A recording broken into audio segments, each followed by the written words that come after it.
Okay, I don't think we need to wait any longer. I waffled for 5 minutes. So let's just jump into the spoiler-free review for Nobody 2021. Now, again, no spoilers, please, in the chat, and let's begin. Something you should know when it comes, or like the first thing you should know when it comes to this movie. It's like a thriller flick, John Wick-like in more ways than one, as it was actually written by the same person that created the John Wick franchise, Mr. Derek Kolstad, and it was produced by Bob Odenkirk, which some of you may know as the main actor of Better Call Saul, and also the portrayer of Saul Goodman, as well as Better Call Saul in Breaking Bad. He's a comedic actor, and this is sort of his first foray into like an actual like thriller, like classic drama thriller, essentially, styled after John Wick, as I said. It premiered on the 24th of June of this year, so like 3 weeks ago or something.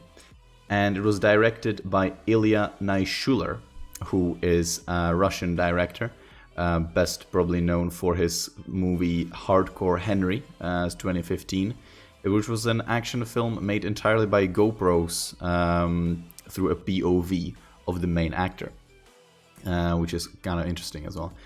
I'm not sure, let's see if the delay is there. I am only seeing it now, so yeah, I don't know. Maybe try refreshing the stream if it's worse than usual. Yeah, we'll do something about it afterwards as well. I'll try to do something more about it. But I'm not like losing any frames, so I wonder if it's only on your end perhaps, or on other people's ends as well. Let me know. The funny thing about the film, actually, Bob Odenkirk, as I said, is a comedic actor. And he actually had this experience where Bob Odenkirk actually dealt with home invasion himself. I'll look into it. Okay, thank you. So Bob Odenkirk, he was home with his wife and children, and there was a home invasion. And oh, Shadow is here. Welcome. So Bob Odenkirk, again, he dealt with a home invasion. And what he did was that he trapped the trespassers in his basement and called the cops. But he was very frustrated with how the authorities dealt with the situation, apparently. I don't have any more of a scoop on that. That was all that I found, unfortunately.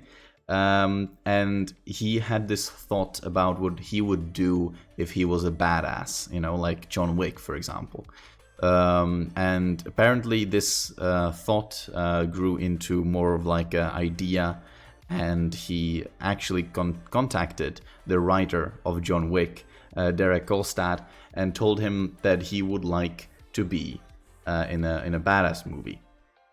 And he wanted to see what it would be like if he took the matter into his own hands, as if he was a badass. That's actually his words entirely. Very interesting. Very interesting kind of setting stone for this movie. Bob Odenkirk didn't just, run into it, and wasn't just an experiment for him. It wasn't just a midlife crisis or anything. He did actually train for 2 years to be in this movie, and he did produce it, and it was like a real project for him.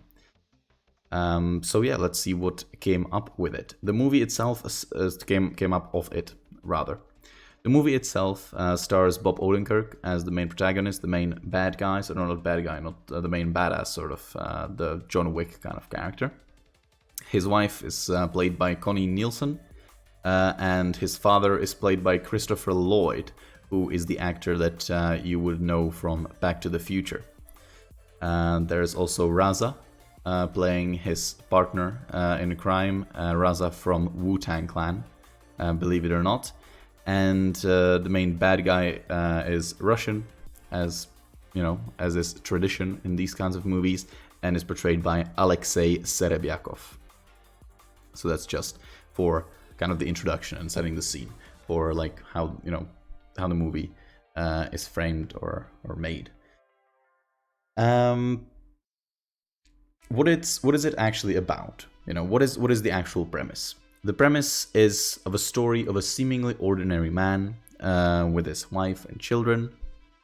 And I close my browser and it is back to normal again. Fantastic. Movie sounds good so far. Good. I'm glad you think so. So yeah. So the story. It's just an ordinary man with his wife and 2 children. Bob Odenkirk is very good at portraying these kind of like everyday life kind of acting. He's great at it at Better Call Saul, especially. So you know, he made a very convincing kind of middle-aged father, and all went well until one day there was a home invasion. Believe it or not, 2 people actually went into his house, and they had a weapon, a firearm. But then his son decided to, you know, attack them. And when the 2 robbers were distracted, Bob Odenkirk, or Hutch, as his character is called, you know, took out a golf club and wanted to swing at them, but decided to choose peace instead. A decision that changed the way he acted for the rest of the movie, in a way that everybody saw that decision as him being weak, as him not being able to protect his family. There were neighbors and even police officers who told him, like, oh man, if they came to my house, I'd fucking bash their skulls in. And the police actually very interestingly said something on the lines of, and again, I don't consider this a spoiler, don't worry. Like, you know, you did the right thing, but I mean, if it was me, you know.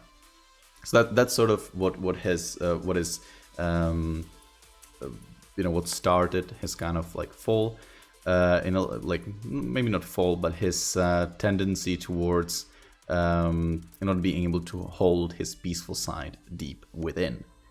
He, as it turns out, is actually somewhat of a badass in his former life. I won't actually say what exactly it is he's doing, because I don't want to spoil anything. But I mean, this part is actually in the trailer and in the posters. So he is like in his former life, he was a kind of, you know, like a killer, an attacker, like a really well trained, almost like an assassin of sorts. And he decided to go the peaceful route, but him deciding to go the peaceful route on that day, that home invasion, caused him to be relentlessly mocked for being weak. And so one fateful evening, when he was on a bus and saw like a gang of criminals, Russians, harassing a woman, he decided to beat them up, which essentially causes their boss, a Russian mobster, played by Alexei Serebyakov, that is on the screen right now, to go after him, and that is essentially the story of the movie. And don't worry, I won't tell you anything else about the story itself. That is where we will keep it, because again, this is spoiler free, and I just want to remind everybody, as we get more people into the stream, don't post any spoilers in case you actually have seen the movie. Shadow, have you seen the movie, by the way? I already asked Gautier. Talking about him being a regular guy and portraying like regular guy stuff, essentially everyday life. The film actually portrays it very well, as well as Bob Odenkirk. There is this classic edit of him like basically going to work and taking out the garbage, with these like quick edits that indicate routine of some sort. What I know this kind of editing from is actually Edgar Wright's At World's End, or The World's End rather, a movie from 2013. I think I will actually show this. First time a review is actually getting a like an actual real life video.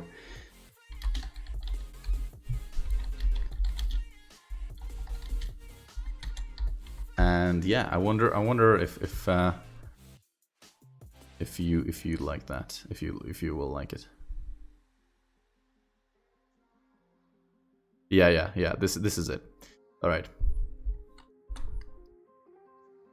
Check this out. Oh shit. We have an ad. Don't look at the ad. All right, let's skip about. Can't take away the smell though. Sure they tried. Sorry, I'll just stop the music for now. The prodigal son's return. Who's on the guest list tonight? Come again? The guest ales. We, sir, are doing the Golden Mile, and you. What? Crowning Glory. Is it nutty? Is it foamy? Is it hoppy? Does it have a surprisingly fruity? Here it is. What?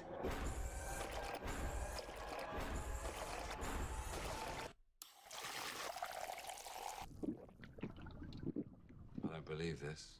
Yeah, that is what I meant. I wanted to visualize it for you guys a little bit better, and that is essentially what I'm talking about. There are these quick edits of him like rushing out to put out the garbage, go drinking his tea in the bus, and plopping down on his desk, stuff like that. That show the routine in like quick succession. And what I want to kind of illustrate with that is that the movie does very well in portraying these kinds of moments in a very, like, in my opinion, stylistic way. The way it's shot, the camera work, all sort of coincide with what the movie actually is, which I believe to be more of a comedy drama than an actual, like, a serious drama.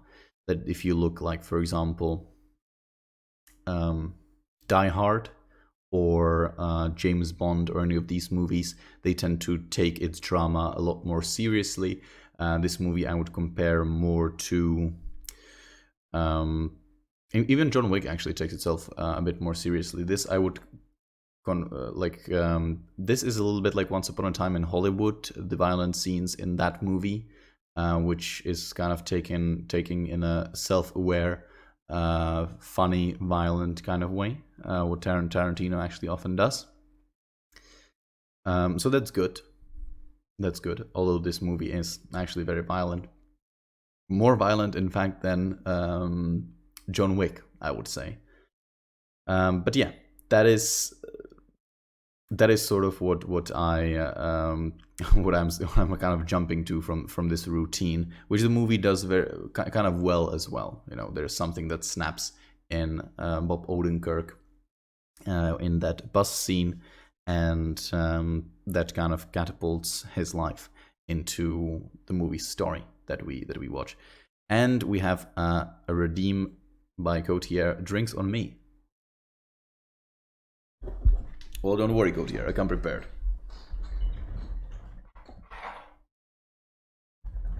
Let's get this party started indeed.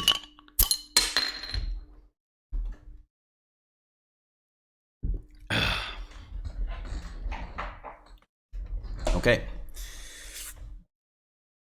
Talking about the movie and about the violence, there is a very interesting thing that my friend actually pointed out, that like even in these ordinary like scenes of like ordinary life, everyday life, you can see that the muscle definition on Bob Odenkirk is not of a normal middle-aged father, like you can see immediately. And it's something that you can notice in other movies as well, I suppose.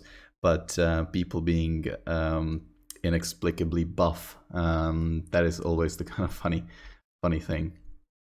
That that these movies have, because of course they are Hollywood actors, but as well, like, it kind of shows that this guy is like a tough guy pretty early on in like these subtle ways. I don't think it's intentional though. I think Bob Odenkirk did actually have to train up in order to be able to act out all these violent scenes in this movie, because again, it's something completely out of the left field for him. Also, I don't want to mischaracterize this kind of review, because I often talk about movies that hold great, like, kind of artistic value in one sense or another. And this movie very much is what I would call like a B movie thriller. I talked about District 9 last week, where that's a movie that tries to portray itself as kind of like a social commentary on like our treatment of, for example, minorities or anti-immigration, and sort of opens with that, but then it devolves into like a B movie thriller, which in comparison to the social commentary that it started with, is actually the reason why I didn't enjoy the movie, because it just devolved into a B movie thriller, and it just started with something, you know, deeper when it comes to like either politics of the movie or some like kind of societal commentary, but then it devolved into something completely different. And during that review, I actually said I don't mind a B movie thriller. What I do mind is a B movie thriller acting like it's something that it is not. And this is perfectly portrayed, like this point is perfectly portrayed by this movie, because this movie doesn't try to be anything extra, you know. It's not something that you would like think about for weeks on end, or days on end at least. It's not a movie that you would go to sleep thinking about too much. It's a classic B movie flick. There's nothing wrong with that at all. It's executed many of what it kind of promises to do in a fun way, although there are still issues that I have with it. First of all, like, I know the movie doesn't like want to have any kind of message or anything like that, but it's very clear that when you know, Hutch, the main protagonist, when he decides, you know, fuck this peaceful route, I'm now back to my badass ways, it improves his life incredibly. He now is more connected with his wife. His children like him more. He's more confident in his work, just because he did violence, essentially. So the movie, I don't think that it's a message of the movie. I don't think that they did this on purpose. But again, it kind of gives off this idea that letting yourself kind of go and being this badass and doing violence, essentially, is something that will increase your confidence and increase your or better your marital life or family life as well, which, you know, is a little controversial.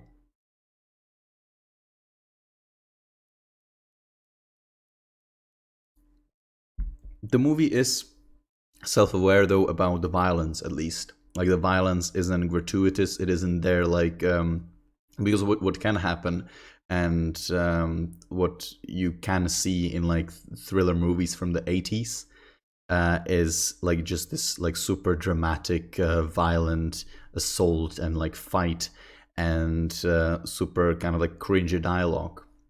And the reason why it's cringy is because it's like over the top dramatic cool guy dialogue, and it's super serious. The movie is super serious about it.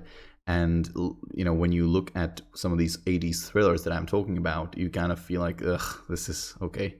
This is a little cringy, I guess. But what this movie does very well is that it is self-aware about it, as I said. Like, these scenes of like overly dramatic and everything are interlaced with funny moments, and the camera work and like the violence is sometimes there is this peak of violence that is just a little like so over the top that it's in like a humorous way. You know what I mean? Like, you definitely know what I mean if you've seen Once Upon a Time in Hollywood with Quentin Tarantino's movie, his latest one. Or what else can I compare it to, really? I don't have any examples from the top of my head, but like it's the violence of that is like so violent that it's kind of like funny, and it's not too serious about it. Everything Bob Odenkirk says in these moments, or Hutch, sorry, his character's name, says in these scenes, like, give me the kitty catty bracelet, motherfucker. I wouldn't give you context for that because that would be spoilers. It's you know, funny. You know, he's holding a weapon and yelling, "Give me the kitty cat bracelet, motherfucker!" After he's, you know, beating people up and shooting them in the face and stuff. It's that level of like self-awareness. Like the film says, look, we know it's just fun. Okay, we're just having fun, which is good. You know, that it doesn't take itself too seriously.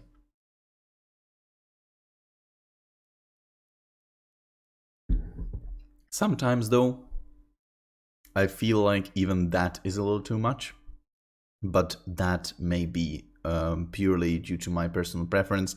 I think Cotier, you would enjoy these scenes definitely, and this movie as a whole.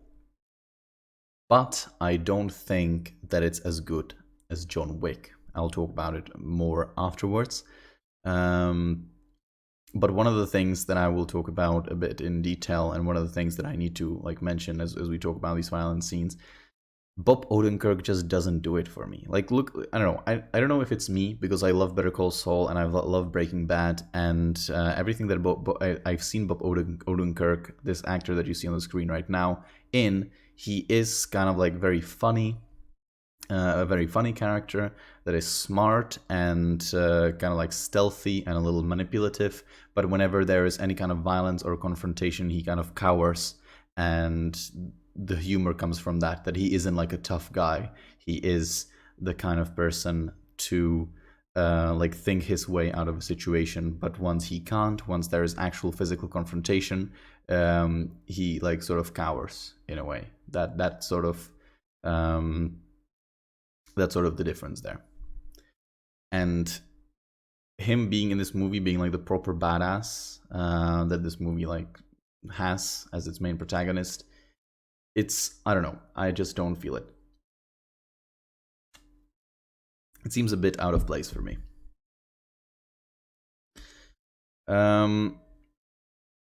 Another like difference that you might be interested in from like John Wick, for example, and I will be comparing this movie to John Wick because it was literally written and heavily inspired by the John Wick franchise, is that John Wick doesn't get nearly as fucked up as Hutch does.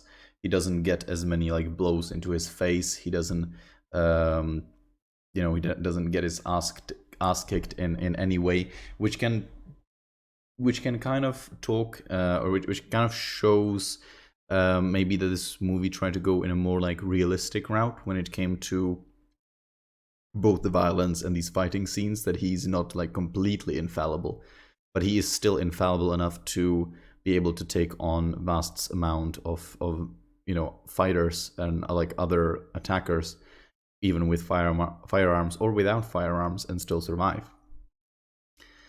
So yes, it is a little bit more realistic in a way that he doesn't go completely unscathed, which John Wick does, but it's still not like realistic, like actually realistic.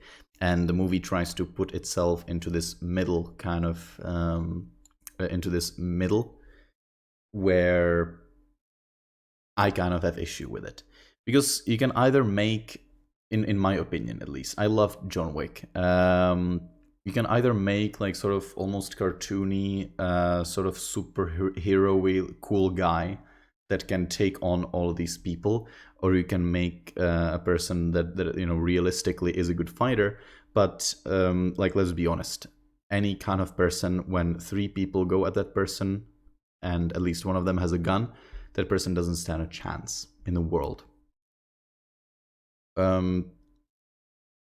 And trying to find this middle ground between these two realities is I imagine quite difficult, and I don't quite see it. I feel that the immersion is broken a little bit, because I've seen this guy getting like fucked up, getting beaten up, but he still can do amazing feats. So I don't know what the movie is trying to tell me. Like, is this guy just a normal guy that's really good at fighting, or is he an actual John Wick level superhero? Neither. The movie tries to portray him in the kind of in the middle a little bit. So that's something that I had an issue with. Then on a personal note, or personal level rather, I like when the movies come with something a bit more original, a bit more creative, even when it's a B movie, like thriller flick, essentially. And this movie does not. There's this cut that I talked about that I liked, but there's nothing really original about it. And then there are all these moments of like classical music, slow-mo shootout, which is a staple of every single thriller movie. There is also stuff getting caught on fire and exploding with the song "It's a Wonderful World" by Neil Armstrong. Sorry, by Louis Armstrong. Shit. I never made this mistake before. Not by the man who set foot on the moon, by the prolific jazz singer, Louis Armstrong. There's a little comparison between John Wick and, or rather, Keanu Reeves and Bob Odenkirk. And these scenes kind of like, again, take away my enjoyment from the movie, because even though I'm watching something that isn't trying to be like this big artistic piece, I still want some originality and some creativity, which this movie overall kind of doesn't provide me with. I felt a little bit. I'll be back shortly. Okay. I felt like it's a John Wick put into more of a realistic world, but not too realistic world, and also completely replaced by Bob Odenkirk, by this character Hutch. But yeah, that is for like the analysis. I believe that it's considered to be, and very much is, a fun action flick. Again, as I said, Bob Odenkirk really doesn't do it for me as a badass per se, but Keanu Reeves in John Wick does. And I think one of the reasons why is that John Wick has this very specific style about him. He is like kind of like cold-blooded. He has this like kind of like a killer aura, if you know what I mean. And he's extremely efficient with everything that he does in the fights.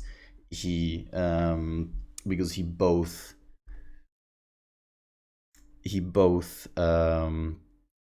shoots people and fights people, and always does it with the best possible equipment that he has with him, or on him, or around him rather. But Bob Odenkirk, or Hutch, he isn't like that. There's a scene in the trailer. I'm saying that it's in the trailer because just to assure you that I'm not spoiling anything, where in a fight against some gangsters, he has a gun, a fully loaded gun, and what he does is that he takes out the gun and pulls out all the bullets out of the gun and throws the gun away and tells them, "I will fuck you up," which is something that, goes for like a really cool badass in a kind of shallowy, cringy kind of way, for me at least.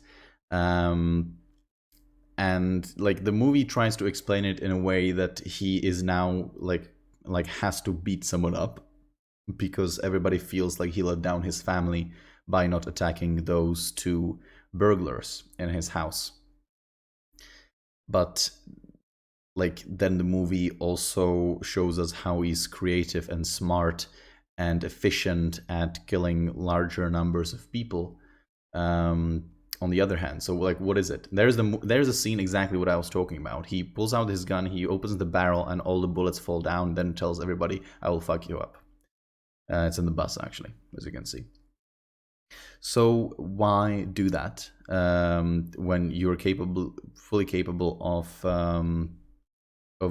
dealing the most amount of damage with the equipment that you have? John Wick would never do that, but then he does things that John Wick would do towards, like, for example, the end of the movie, or even like throughout. There are these like John Wick like moments that he engages in, and I feel like the movie tries to have it both ways, which is something that I didn't like. So yeah, there. It tries to explain it away as a guy that needs this violence back in his life, so he tries to create more and more violence, but I kind of don't buy it, you know? I don't buy it.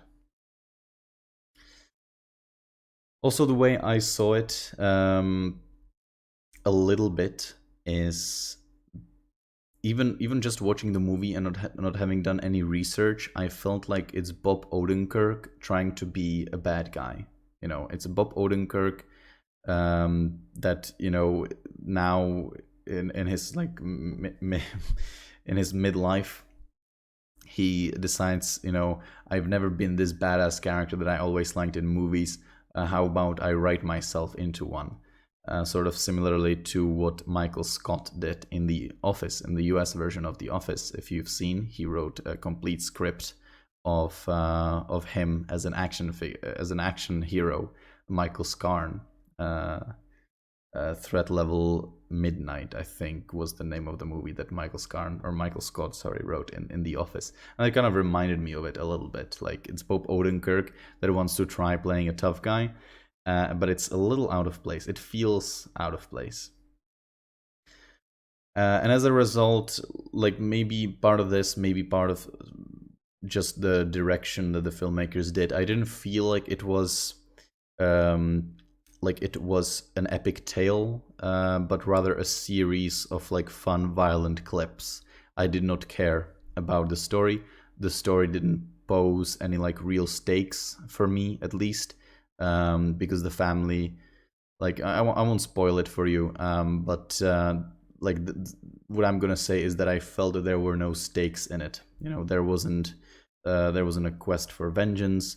There wasn't like a real strong threat. I felt like there was just this need of one guy to be violent, which actually is kind of like goes both to the character that now is trying to discover his violent side, as it does for the actor Bob Odenkirk, who had this home invasion and got into his head like, what would it be like if he was an actual badass and actually beat those people up? And I think that's something that we can all kind of relate to in a way. For example, I imagine you'd be in like an altercation, perhaps a physical one, sometime in your life, and maybe you didn't come out on top, or you didn't feel like you came out on top. I definitely had experiences where I felt like I should have like punched that person or beat that person up or something, and then I was even for months and years. I don't know if it's my stupid male ape brain, but for a long duration of time, I felt like I wanted that violence to happen, and that is kind of what it felt like. That Bob Odenkirk had this in his head, that he should have used violence, that he wanted to beat those people up, and it's a completely understandable reaction, especially if somebody invades your house. I think, like, I don't know how it's for women, but I can guarantee you that for men, and like me as well, if like I imagine somebody invading my house and threatening, for example, my children, I would want to commit great acts of violence against them. And it felt like this sheer kind of anger or wish for violence was kind of like the driving force behind the movie, which is all well and good, but when it's not connected to like exploration of these feelings, and it's kind of just like Bob Odenkirk wanting to be violent for the sake of it, I felt like it lost like some value that it could have achieved, in my opinion.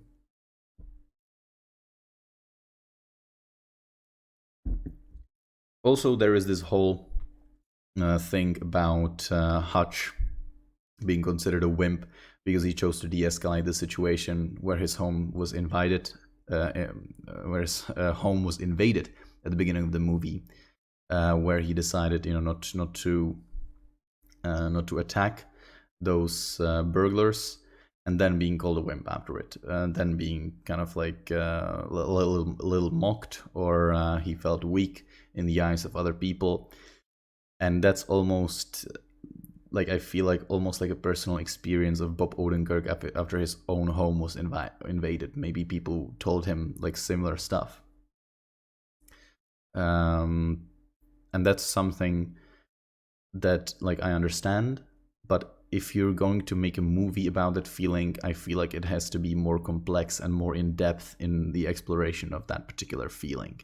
This is essentially just a guy going on a violence spree because, you know, the actor and producer that created him had this experience.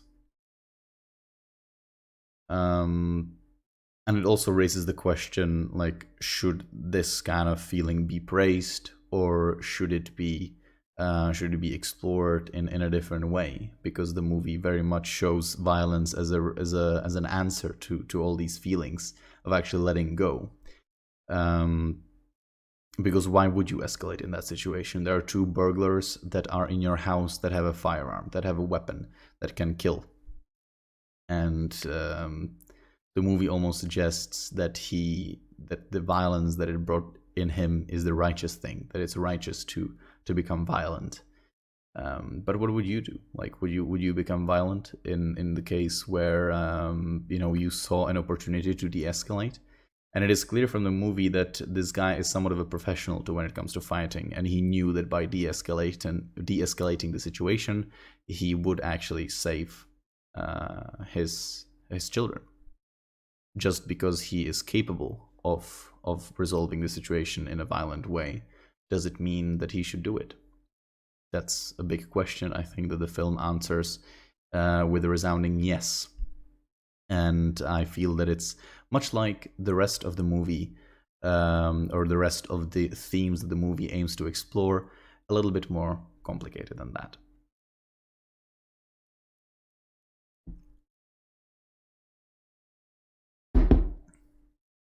But that's where I'll end the YouTube video, I think. What do you guys think? That's what I'm curious about. Any questions that I can answer without spoiling the plot for you? Anything at all? As I said, this has been a short movie, or short review, sorry, about a movie. No spoilers. What did you think about the new kind of approach about making reviews without spoilers? I'm curious because I wonder if I should do more of it. You know, if I should make more spoiler-free reviews.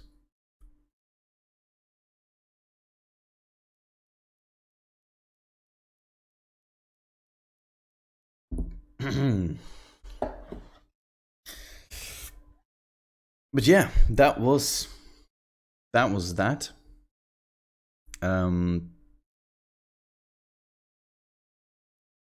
I really like John Wick, you know, and I felt like this movie was Bob Odenkirk trying to be John Wick, essentially.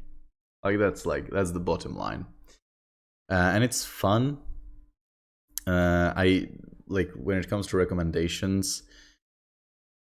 If you like just thriller, like, you know, these kind of flicks that don't have a very complicated story and it's more geared towards cool action sequences and violence rather than a tale or an epic tale of something, then I suggest you watch it for sure. It's fun. It's definitely fun, and it's well made. And it's not boring or anything. It won't piss you off. But it also won't make you think about anything, pretty much. So it's like the ultimate, maybe not ultimate, but it's escapism in a way that that's sort of like simple escapism. You know, art should very much be about escapism, but I also believe that like good art should be about like good art should make you think, and like this is still art because it's still escapism, that, you know, it has that going for it, but it doesn't have like a philosophy or a theme that I feel like is worth exploring in this particular movie, or a motive or anything like that.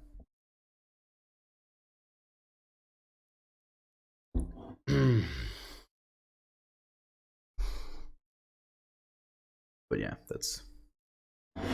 that is that. I'll wait for you guys if you want any more like questions about the movie itself. But then I reckon we'll either jump into GeoGuessr or Skyrim.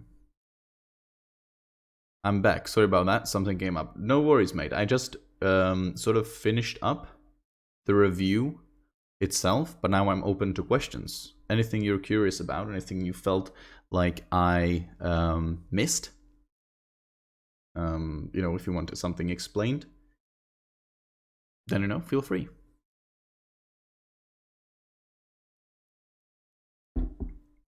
We'll also need to think about what to do after, because I'm ready to stream today. I was looking forward to this stream for a long time, so I'm definitely not leaving it up just with a review. We are going to play something. Not sure if you touched on it, but what would you rate the plot? That is a very good question, because there's two ways of thinking about it, I feel like. As I said, there is this disconnect between like the tale as a whole, like the whole plot, as in encompassing the entire story, and like the action sequences and the plot of the separate action sequences. And as I said, I view it more as a series of fun, violent clips than the whole story. If we focused on the whole story and like the pacing of the story, for example, and the stakes, the character development, and all that classic jazz of narrative, then below average, I would say. Below average, actually. Because there is no character development, there's very little stakes. Realism is basically very low. And setting up environment and explanations on loads of things are left unsaid. But I didn't really get into that too deep, because I feel like this movie isn't about that too much. I feel like it's a movie that tries to focus more on like this fun, violent, clippy kind of thing, which also is underscored by the choice of the director. What is his name again? Ilya. It's a Russian director called Ilya Naishuller, who is actually a musician as well. And he first came to prominence in his music video for his own band, where the whole music video was essentially a POV of like a cool badass dude who beats up gangsters and shoots them. Isn't actually like a storyteller really. And then he made a movie, Hardcore Henry, which very much is just about that. It focuses on the visuals and on the sequences of particular like violent clips or like fights and stuff. The story itself isn't really focused on at all. So the plot as a whole, pretty weak. I would say weaker than John Wick for sure. But then the action sequences and what the film stands for, I feel like it achieved. The question is whether you're okay with what the film stands for example.